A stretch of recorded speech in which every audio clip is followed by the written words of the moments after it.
Bonjour, aujourd'hui, ce qu'on va faire, c'est une programmation où on utilise les blocs de conditions. Alors, la première chose qu'on va faire, c'est aller dans nos arrière-plans pour en choisir un. Alors, celui que moi, j'aimerais utiliser, c'est celui avec la chambre à coucher.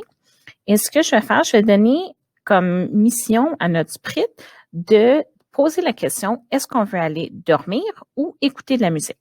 Alors, la première chose que je vais faire, c'est le déplacer où je veux dans mon image. Alors, j'aimerais qu'il débute en bas, ici, et ça va déterminer nos actions. Alors, la première chose qu'on va faire, c'est aller chercher notre événement quand le drapeau vert est cliqué. Ensuite, je vais aller déterminer ses coordonnées de départ. Alors, on va aller dire qu'à chaque fois qu'on commence, il commence toujours à la même place. Et puis, ce que je veux, c'est qu'il puisse se diriger vers le pupitre et ensuite poser la question à la personne qui regarde la programmation. Est-ce qu'on veut aller dormir ou écouter de la musique? Alors, vu qu'on veut se diriger vers le pupitre vert qui est directement en haut, on va changer notre orientation, puis on va aller mettre l'orientation vers le haut à 0. Et ensuite, on veut qu'il se déplace. Alors, comme on a déjà fait dans nos programmations, on va faire une programmation ici où ça donne l'impression qu'il marche. Alors, pour faire ça, on va avoir une répétition avancée de 10 pas. Et à chaque fois qu'il avance, on va aussi faire attendre 1 seconde. Alors ça, quand on commence, on peut voir qu'on dirait qu'il est en train de marcher. C'est pas un mouvement qui est tout automatique. Ça nous donne vraiment un petit film qui est en train de se dérouler devant nous. Alors, une fois qu'il s'est dirigé vers le haut, à ce moment-là, c'est là qu'on veut qu'il pose la question. Alors, on va aller dans capteur, puis on va demander une question. Alors, on ne veut pas quel est ton nom ici. Ce qu'on veut savoir, c'est veux-tu dormir ou écouter de la musique? Et on va attendre la réponse de la personne qui regarde. Alors, pour faire ça, maintenant, parce qu'on a 2 choix, on a besoin d'avoir un contrôle. Alors, là, ce qu'on veut, si on a choisi si quelque chose, alors on va avoir une action. Sinon, il va y avoir une action différente. Alors ici, on donne seulement 2 choix à la personne. Alors, c'est une bonne condition, un bon bloc de conditions qu'on a choisi parce qu'il y a seulement 2 options. Alors, pour ici, où est-ce qu'on a le si, on a besoin d'un bloc en hexagone. Alors ça va être dans opérateur. Alors, on va aller trouver celui-ci. Alors, celui-ci va aller avec notre réponse. Et quand on regarde dans les capteurs, on a notre bloc de réponse.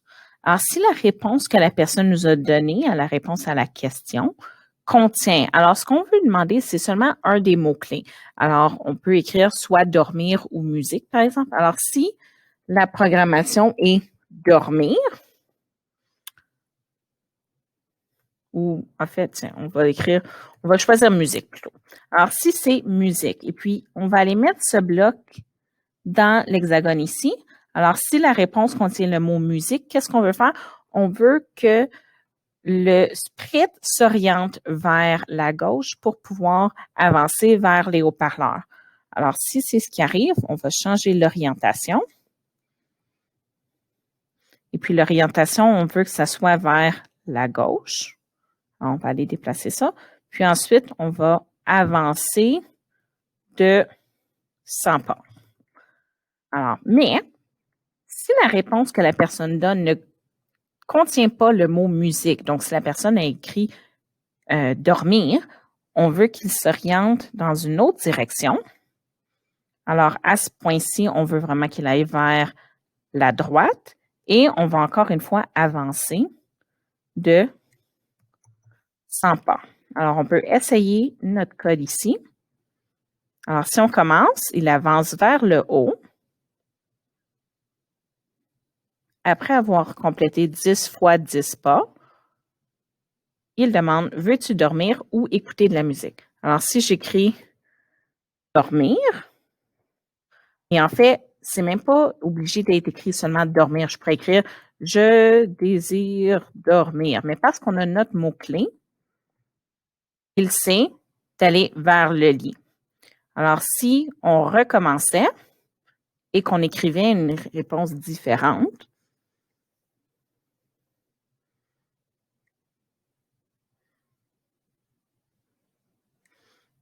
écouter de la musique. Alors, il se dirige vers le haut-parleur. Alors, ce qui est important, c'est simplement d'avoir un des mots-clés. Ici, on a utilisé le mot-clé musique pour savoir qu'on se dirige vers le haut-parleur. Et c'est la fin de notre programmation. Alors, à ce point-ci, tu peux toujours rajouter des éléments créatifs. Tu peux rajouter du son. Si on avait, par exemple, la musique, on pourrait aller rajouter un son et puis choisir, si on veut changer notre son, puis on ne veut pas avoir miaou, on pourrait aller choisir s'il y en a un qui a ici, par exemple, de la guitare.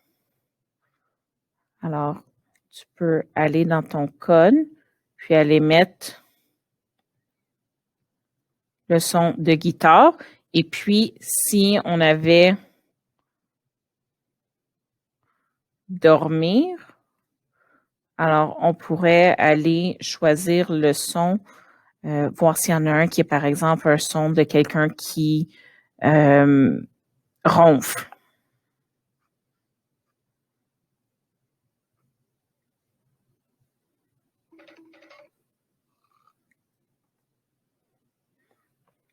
Alors, dans notre code, on pourrait rajouter le son ici. Et puis, ça nous donnerait la possibilité d'avoir des bruits qui vont avec notre programmation. Et c'est tout. Au revoir.